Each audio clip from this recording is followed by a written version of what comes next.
जीव हमारी जाति है, मानव धर्म हमारा। हिंदू मुस्लिम सिख ईसाई धर्म नहीं कोई न्यारा।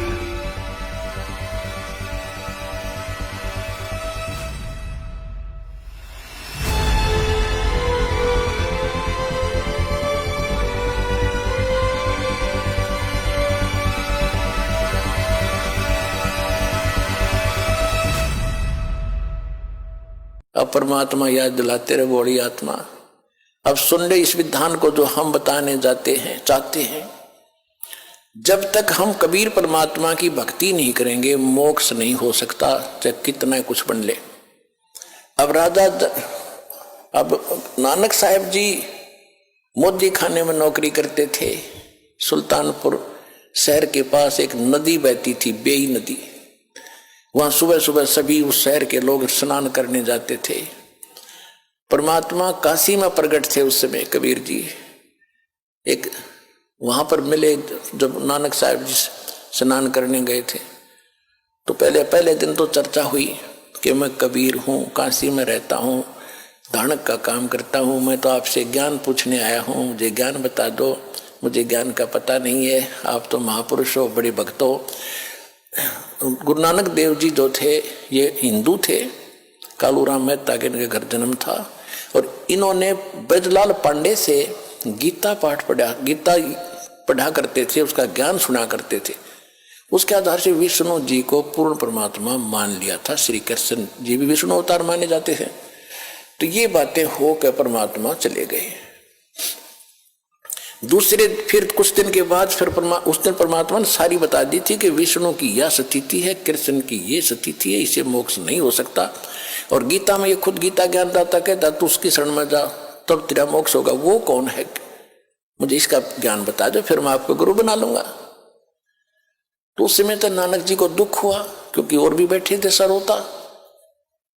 तो कबीर साहब उठकर चले गए कि ये नाराज हो जाएगा, आगे नहीं सुनेगा। लेकिन रात को चक्कर बंध गया कि ज्ञान सारा का सारा सच्चा, मैं तो गलती कर रहा हूं। अब के वो कभी आए, किसी प्रकार मुझे दर्शन दे, सारा ज्ञान सुनूंगा। कुछ दिनों के बाद फिर इसी प्रकार स्नान करने के लिए उसी प्रतिदिन जाते ही थे। 3-4 महीने के 6 महीने के बाद उनकी खूब तरफ देखकर परमात्मा जिंदा महात्मा बड़ा का रूप बनाकर उसी बेई नदी पर चले गए, जहां वो स्नान करने की तैयारी कर रही थी। तब वहां से सतलोक लेके उन्होंने छलांग लगाई दरिया में नहाने के लिए। परमात्मा ने उनको वहीं से अदृश्य कर लिया, स्वयं भी साथ लगा दी छलांग, अदृश्य कर लिया और शव को कहीं और रख दिया अपस्ट्रीम में, जिधर से जल आ रहा था। लोगों ने सोचा, वहां स्नान करने वाले सैकड़ों की संख्या में नगर के लोग थे। उन्होंने देखा कि बाहर आया नहीं, नानक जी डूब गए, नानक डूब गया, नानक जी डूब गए। उसकी बहन को बताया, उनके बहनोई को बताया। जयराम नाम था उसकी बहनोई का, नानकी नाम था इनकी बहन का। हाहाकार मच गई। राजा ने भी गोताखोर भेज दिए, जाल लगाए।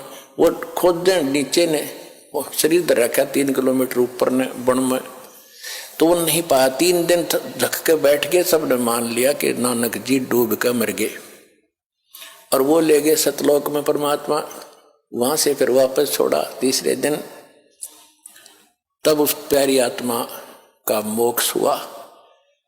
तो पुण्यात्मा, इस सारे ज्ञान को समझ कर आपको पता चलेगा कि अब वो समय है जब मोक्ष मिलेगा।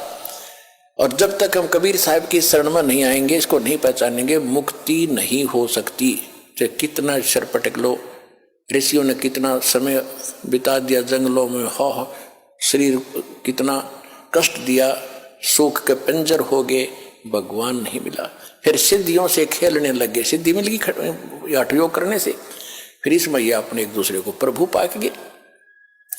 ये सिद्धि तो एक आने के नहीं, हमने ये सिद्धि आपकी भक्ति में खूब आवेंगी। जो दास आपको मंत्र बता रहा, इनका प्रयोग नहीं करना, नहीं तुम्हें नाश का कारण बन जाएंगे। इन सिद्धि माने इस ताकत से हम सतलोक जाएंगे, नहीं तो यही पंचर हो जाएगा फिर ये।